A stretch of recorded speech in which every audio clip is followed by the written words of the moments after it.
Hey, can I ask some questions? Sure. Can I ask some questions? Sure. Can I ask some questions? Yes.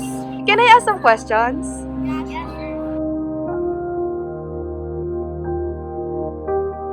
Yeah, simplicity of lifestyle still works for others because others prefer simple lifestyle over a grand one because they believe that this will lead to happiness.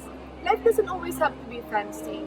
Sometimes the simplest things deliver the greatest happiness in life.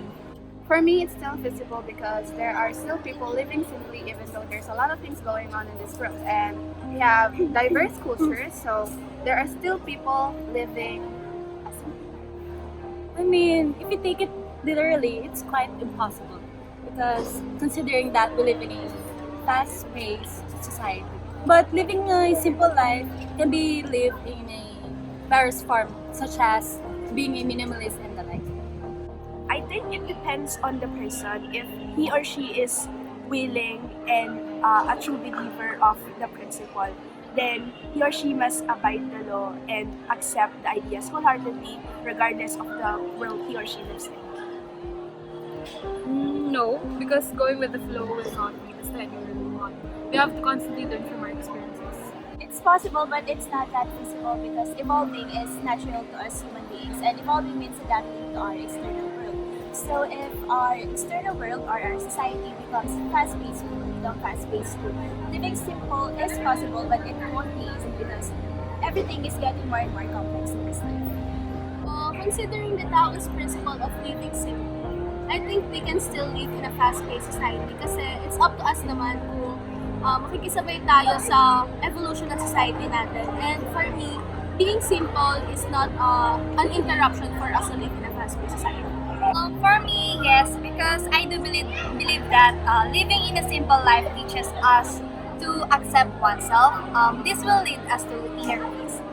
Live life and discover who you are. Don't try to resolve the various contradictions of life. Yes, because signifies the fundamental or true nature of the world, and for me it is essential. For me, no, because nowadays we live in a society wherein we have to actively strive and exert so much effort for us to have a better life and to achieve our ultimate goal. So we have to think wisely and take full responsibility of our actions and decisions. Simplicity in lifestyle is possible in a fast-paced society. Nowadays, people strive to reach the demands of the society that dress has become a luxury instead of a commodity. This is seen every weekend as people go back to their natural lives and start to reflect, rest, and bond with their families. Living a simple life is still possible despite of the fast-paced society because not all people conform to the standards of the society. These people are not bothered by how other people perceive differences and still continue to live in their own way.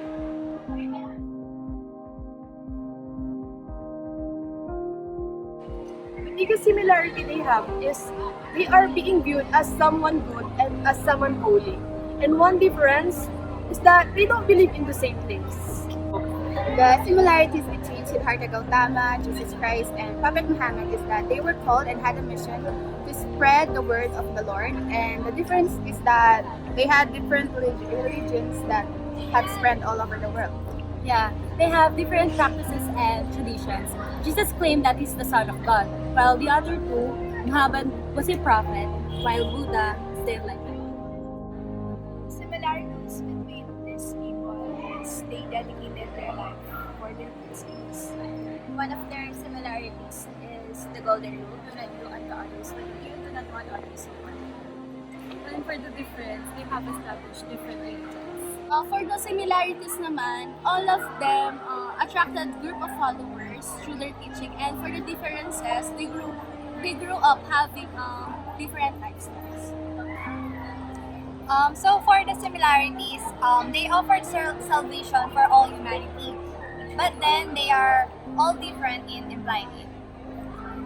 For me naman, they all teach good morals, but it is God who suffers with us and for us because God is the one who loves us.